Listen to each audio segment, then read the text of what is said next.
विधानसभा चुनावों में मिली करारी हार के बाद बीएसपी सुप्रीमो मायावती ने कार्रवाई की है। जी हां, मायावती ने पार्टी कार्यालय पर बैठक बुलाई और लखनऊ में पार्टी कार्यालय पर यह बैठक आयोजित की जा रही है। बताया जा रहा है कि बैठक में हार के कारणों की समीक्षा और इसके साथ ही क्या कुछ कारण रहे जो कि पार्टी को बहुत करारी हार झेलनी पड़ी, सबसे बड़ी हार झेलनी पड़ी।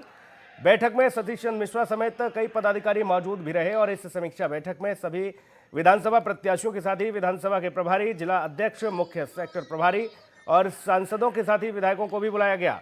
इसके साथ ही मायावती ने बड़ा एक्शन लेते हुए जिला और विधानसभा प्रभारी को छोड़कर सभी इकाइयों को भंग कर दिया है।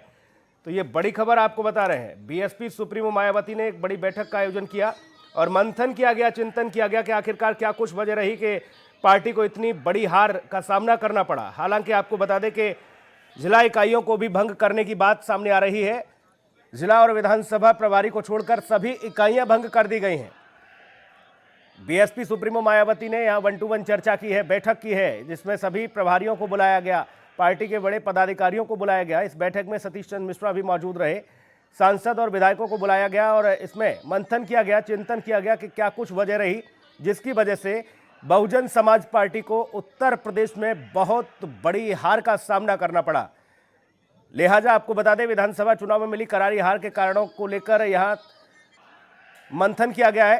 सतीश चंद्र मिश्रा भी इस दरमियान इस बैठक में मौजूद थे। बीएसपी सुप्रीमो मायावती ने यह समीक्षा बैठक बुलाई और अपने कार्यालय पर, अपने आवास कार्यालय पर यह बैठक का आयोजन किया गया। इसमें बड़ा एक्शन भी देखने को मिला है। जिला और विधानसभा के प्रभारियों को छोड़कर सभी इकाइयों को भंग कर दिया गया है।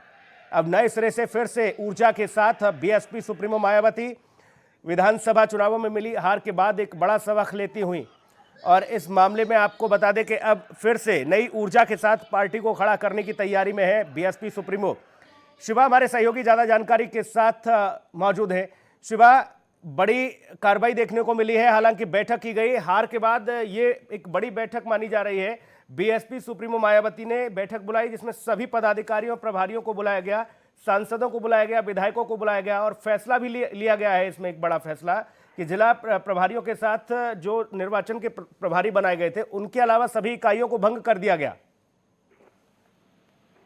देखिए सुनील, इस बात का कयास पहले से लगाया जा रहा था क्योंकि मायावती ने 2022 के विधानसभा चुनाव के बाद एक बड़ी बैठक बुलाई है और इस बैठक में सभी प्रत्याशियों का शामिल होना इस बात की गवाही थी कि कुछ ना कुछ बड़ा होने वाला है और मायावती एक बड़ा फेरबदल कर सकती है। अब बैठक के बाद इतनी बड़ी कार्रवाई कहीं संगठन को मजबूत करने के लिए, पार्टी को मजबूत करने के लिए की गई है कि आखिरकार 2022 का जो विधानसभा चुनाव वो करारी हार शिकस्त उनको मिली है, एक हार मिली है, वो आखिरकार चूक कहाँ हुई। तो तमाम मंडल के कोऑर्डिनेटर, जिला अध्यक्ष और तमाम पदाधिकारी जो पार्टी से जुड़े हुए थे, उनके साथ साथ सभी 403 सीटों पर लड़े हुए प्रत्याशियों को आज उन्होंने बैठक पर बुलाया था और तकरीबन 1.5 घंटे मायावती के आवास पर यह बैठक चली। और अब इसके बाद इतनी बड़ी कार्रवाई कहीं ना कहीं संकेत ये है कि अगर पार्टी के खिलाफ कोई भी जाएगा और पार्टी की जो खिलाफ गतिविधियां अगर कहीं बसपा सुप्रीमो को सुनने को मिलेगी तो कहीं ना कहीं एक बड़ी कार्रवाई की जाएगी।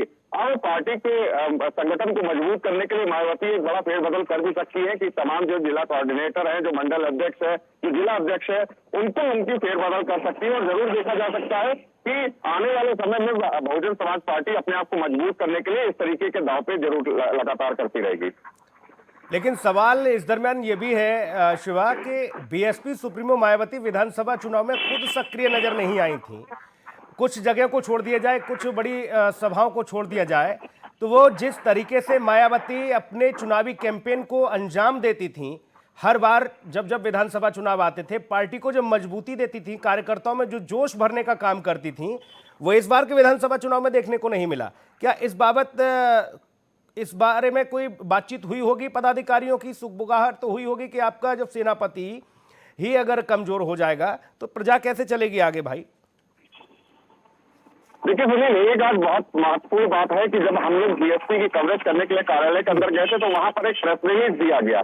तो रिलीज में साफ तौर से दिया गया था कि एक मीडिया को दोषी बताते हुए मायावती ने ये कहा कि कुछ मीडिया चैनल शुरुआत से इस बात को बता रहे थे कि भारतीय जनता पार्टी की बी पार्टी बीएसपी है जो बाहर खामे से, अंदर खामे से बीजेपी को सपोर्ट कर रही है और उन्होंने सीधा सीधा मीडिया को दोषी ठहराया। उनका साफ तौर से कहना था कि जो वो पार्टी में चुनाव लड़ रही थी वो पूरी मेहनत के साथ लड़ रही थी। तमाम प्रत्याशियों को उन्होंने सीधे सीधे जीत का एक चुनाव एक मूल मंत्र दिया था, लेकिन वो लोग नहीं जीत पाए। ये हालांकि जनता की एक कही जाएगी कि उनका एक बहुत बड़ा एक ये कहा जाएगा चाल थी और वो लोगों ने वोट नहीं दिया, लोगों को बीएसपी समर्थन नहीं दिया। लेकिन मीडिया को सबसे बड़ा उन्होंने काम में रखा कि मीडिया जो है वो लगातार इस तरीके की खबरें चला रही थी। तो एक फैसला जो था उनका, एक मीडिया के ऊपर वार जरूर था, लेकिन ये साफ तौर से देखा जाए कि शुरुआत से मायावती लगातार जनसभाएं नहीं कर रही थी। जब कोविड के दौर से जब बाहर आ गया तो खुद शासन ने इस बात को कह दिया कि कुछ अनुमति के साथ साथ जनसभाएं राजनीतिक पार्टियां कर सकती है, उसमें भी मायावती ये देखने को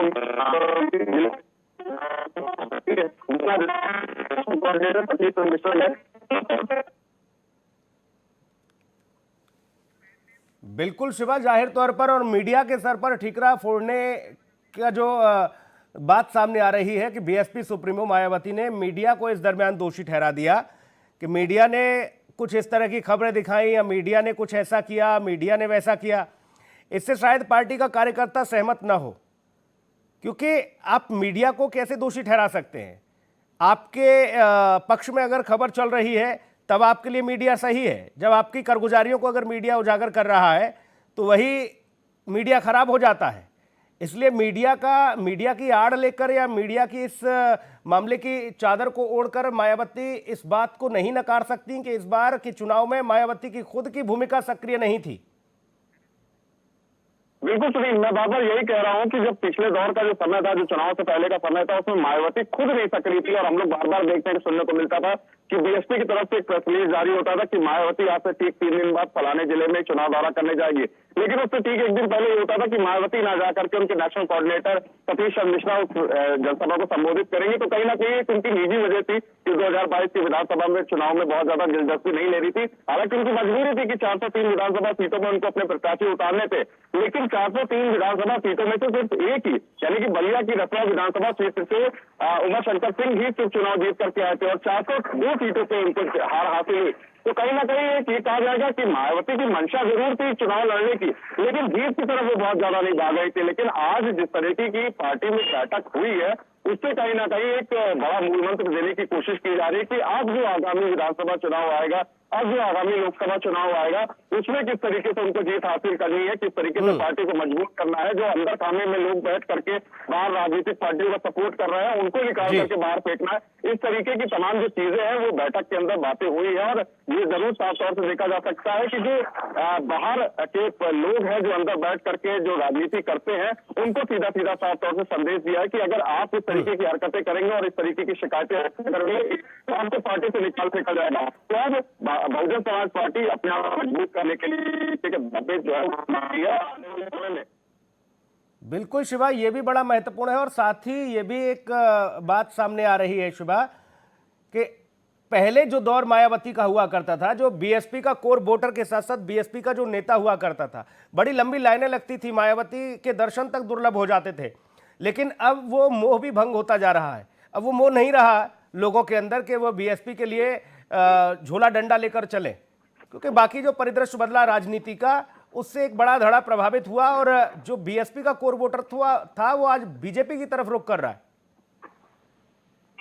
देखिए सुनील, हमने भी देखा लखनऊ के अंदर जो रमाबाई अंबेडकर रैली स्थल है, जो स्मृति उपवन है, वहां पर जब मायावती की जनसभा होती थी तो लोग लाखों में नहीं, कई 10 लाखों में, यानी कि 50-50 लाख की भीड़ उत्तर प्रदेश के अलग अलग जिलों से आती थी और वहां पर पैर रखने तक की जगह नहीं होती थी। वो थे मायावती के, वो थे बसपा के मूल कोर वोटर जो शेड्यूल कास्ट से जुड़े हुए होते थे, ओबीसी कास्ट से जुड़े हुए थे, और वो सीधा उनका सीधा एक संदेश होता था कि वोट सिर्फ फांसी को ही जाएगा। वो सारे वोट 2022 के चुनाव में कहां चले गए ये किसी को नहीं पता है। हालांकि इसकी वजह क्या है, इसकी जानने की कोशिश लगातार पार्टी लगातार कर रही है कि आखिरकार किस वजह से उनके जो मूल कोर वोटर है वो क्यों किसी पार्टी की तरफ झुकाव में आ गए। तो जरूर बहुजन समाज पार्टी अपने आप को मजबूत करने के लिए इस तरीके की समीक्षा बैठक, इस तरीके का दौर जो है वो आने वाले समय में देख सकती है। लेकिन जो बहुजन समाज पार्टी के जो कोर वोटर है वो आखिरकार क्यों और किस पार्टी की तरफ झुकाव में रहा, ये जरूर जानने की कोशिश मायावती को एक बार करनी चाहिए।